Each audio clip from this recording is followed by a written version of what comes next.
একটি লক্ষ্মীর ভার নিয়ে দুজন দাদা আমার কাছে এসেছেন। এই দেখুন, এখন এটা ভেঙে আমি দেখব এটা ভেঙে কি পাওয়া যায়। যদি ভালো কিছু পাওয়া যায়, ভালো কিছু হলে তো ভালো লাক, গুড লাক, আর কিছু না পাওয়া যায় ব্যাড লাক। যা কোনো অসুবিধা নেই। আমার কাছে ওনারা এসেছেন, আমার কাছে এসে দেখাবেন সম্পূর্ণ বিনামূল্যে। আমি প্রতিটা কয়েন ধরে ধরে চেক করে তারপর কিন্তু দাম নির্ণয় করি। এই ভার ভাঙার আগে ওই দাদারা কোথা থেকে আসছে একটু পরিচয়। দাদা, আপনি কোথা থেকে আসছেন? আমি ব্যারাকপুর পুরনগর থেকে আসছি। আমার ভিডিও কতদিন ধরে দেখছেন? তা আপনার প্রায় 7-8 মাসের বেশি। 7-8 মাস ধরে দেখছেন তো? হ্যাঁ। আর এসে কি দেখবেন দাদা? সম্পূর্ণ সত্যি, কোনো জেনুইন এবং কোনো এখানে কোনো ছলচাতুরি বা চিটিংবাজি কোনো প্রতারণা হয় না। মানে ভিডিওতে যা দেখেছেন তাই? হ্যাঁ, যা দেখেছি ভিডিওতে যা দেখেছি তাই। এবার সব কয়েন তো দাদা দামি নয় না। আর দাদা আমি থাকি কোথায়? বর্ধমান মেমারি নিমো। হ্যাঁ। নিমো স্টেশন। হ্যাঁ। নিমো স্টেশন নেমে টোটো স্ট্যান্ডে বললেই হবে আমাকে যে আমি প্রকাশের কাছে যাবো। হ্যাঁ, ইনি কে?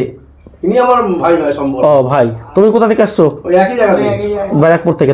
দাদা তোমার নামটা কি একটু দয়া করে বলবেন? আমার নাম রাজা দাস। রাজা দা। আর তোমার? এখন এই লক্ষ্মীর ভাতটা আমি ভেঙে দেখাচ্ছি। দাদা ভাঙবো দাদা? একদম। এই দেখুন ভাঙছি।